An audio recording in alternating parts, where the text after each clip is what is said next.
You touched upon meeting the expectations.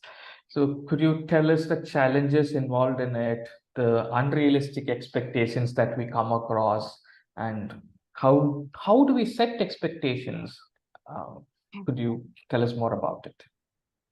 So because my interest, my specialization is in behavioral training, I think expectation of behavioral training is for the participants to magically transform after a 2 or a 3 day session, or even after a 2 month session, which is very hard to make possible on ground. So behavioral trainings take a lot of time for to have an impact on the participants. Of course, during the classroom trainings, we tell them what are the skills that they need to develop, etc. But to put it to practice and for the entire learning to become a habit, it takes a period of time. So behavioral training, I think the biggest challenge we see, one is to first convince the participants that they need this training because a lot of times the participants don't realize that they need to maybe communicate in a different way, or maybe they need to um, you know uh, manage their time in different way. There are many aspects of behavioral training, right? So first challenge we face is to convince the participants that this is something they need, and they have to sit through these sessions. They are going to benefit from these sessions. So to convince them to even come into a session becomes a big challenge. Second, a lot of times we see people who are working in hardcore technical roles. It is difficult for them to think of the softer skills when it comes to managing people, managing projects, managing products also.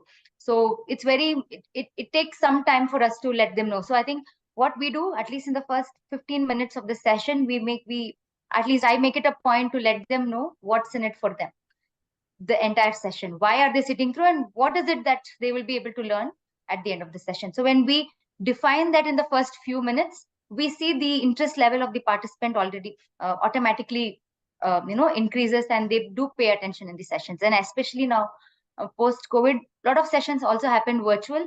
So calling out what's in it for them is very, very crucial in the beginning of the session itself. I think the next challenge is bringing in, you can upskill people, you can teach them concepts, give them knowledge, but change in mindset is very, very important. Change in attitude, bringing in a change in their attitude and mindset for them to apply these learnings to their job role, to their personal life as a person itself becomes is challenging. It takes again a period of time. That is why we bring in a lot of it's important to bring in a lot of relevant examples, relevant case studies that they can relate to, so they understand, okay, if I apply this concept, maybe Eisenhower matrix, in prioritizing my tasks, it is going to make a difference. In the case study, I see a person maybe in a similar role or a similar challenge in his job role has benefited. So I think that again helps you uh, tackle that challenge. So that is why any behavioral training needs at least a few months, because you need to upskill them. They need to understand the concepts. Then you need to bring in a change in their attitude, mindset. Then they start practicing, and that's when it becomes a habit. So yes, but it is a nice and very interesting process, because while we are teaching and training participants, there's a lot of learning we get as well. So we also evolve as trainers. So it's a very interesting process.